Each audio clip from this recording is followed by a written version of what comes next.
Kita ke top topik yang kedua, pemirsa. Korban dugaan pelecehan seksual yang terjadi di sebuah rumah sakit swasta di Malang resmi melaporkan Dr. AY ke polisi. Sebelumnya pihak rumah sakit memastikan sang dokter sudah dinonaktifkan meski tidak mengakui perbuatan bejatnya.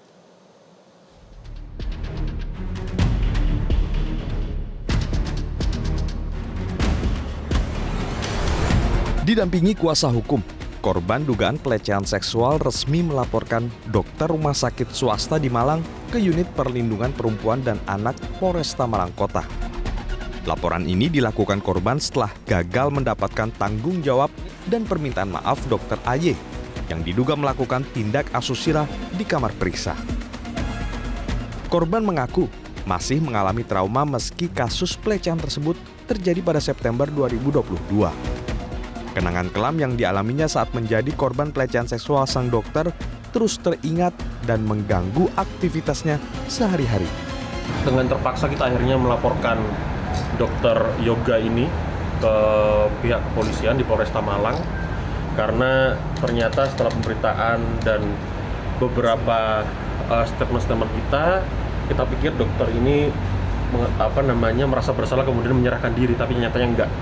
Jadi dengan terpaksa kita mengambil upaya hukum, kita bikin laporan hari ini. Jadi trauma itu ada. Jadi kadang-kadang kalau dia melamun gitu ya, itu masih ke rewind kejadian itu. Ya meskipun tidak terus-menerus ya, cuman ada memori itu masih sering terlintas. Ya terjadi sampai sekarang. Pihak rumah sakit memastikan Dr. AY sudah dinonaktifkan dan dalam penyelidikan tim kode etik dan disiplin profesi rumah sakit. Dalam pemeriksaan, sang dokter tetap tidak mengakui perbuatan bejatnya. Sikap sementara yang kita ambil itu adalah yang bersangkutan dinonaktifkan dari semua pelayanan di Persada, begitu. Sampai sekarang yang kami dapatkan itu tidak ada pengakuan. Tapi kalau kita prinsip untuk menegakkan aturan itu kan tidak perlu ada pengakuan sebenarnya untuk kemudian memutuskan apakah ini bersalah atau tidak kan gitu. Karena nanti keputusan itu ini melanggar etika atau tidak itu setelah kita dapatkan informasi dari pengadu baru itu diputuskan. Ikatan Dokter Indonesia Cabang Malang turut melakukan investigasi.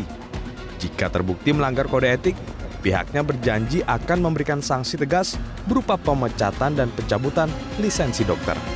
Ya, kami akan mengikuti norma hukum pidana, perdata, disiplin, dan etika profesi. Hari ini kami masih akan rapat, karena baru munculnya tadi pagi ya. Kemudian dari rumah sakit juga kami kan menunggu. Tapi apapun kami sudah menyiapkan bahwa pasti akan ada pembinaan pada yang bersangkutan termasuk penjatuhan sanksi. Pihak korban sendiri hingga kini belum mendapat perhatian dan permintaan maaf langsung dari manajemen rumah sakit tempat Dr. AY bekerja sekaligus tempat kejadian berlangsung.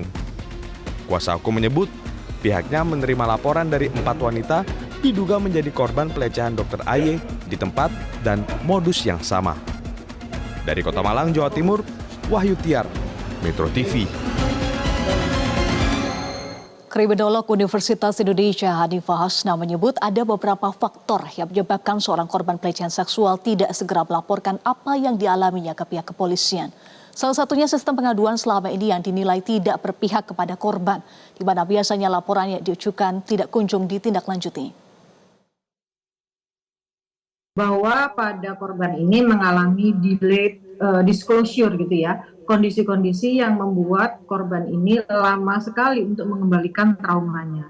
Serta korban ini kan biasanya mengalami rasa takut yang sangat besar, malu, tidak ada dugaan, gitu ya, ketika dia menyampaikan ke temannya atau ke orang lain dianggap korban ini kenapa tidak melakukan sesuatu gitu pada saat itu. Padahal korban itu biasanya mengalami tonic immobility, di mana ketika terjadi kekerasan seksual atau pelecehan seksual dia itu nge-freeze, tidak bisa melakukan apapun. Hal ini yang membuat korban ini lama dan berlarut-larut sepertinya untuk melakukan pelaporan. Namun efek domino dari exposure media ini membuat korban itu menjadi berani melakukan pelaporan. Karena dia merasa bahwa oh ternyata aku tidak sendirian, oh ternyata di sana juga ada orang-orang yang mengalami hal yang sama. Ini adalah sisi positif dari exposure media. Lalu reformasi, bagaimana dengan reformasi sistem pengaduan gitu ya? Karena selama ini sistem pengaduan di negara kita mungkin tidak victim friendly, sehingga para korban itu merasa bahwa ketika dia melaporkan mungkin dia dianggap lebay. Mungkin karena dia merasa tidak punya bukti-bukti, tidak punya saksi yang kuat, dia merasa bahwa aku akan merasa ditolak. Atau mungkin dia tahu bahwa selama ini ketika ada pelaporan tidak kunjung ada respon yang cepat gitu. Ini membuat para korban itu menjadi berlama-lama melakukan pelaporan. Jelajahi cara baru mendapatkan informasi. Download Metro TV Extend sekarang.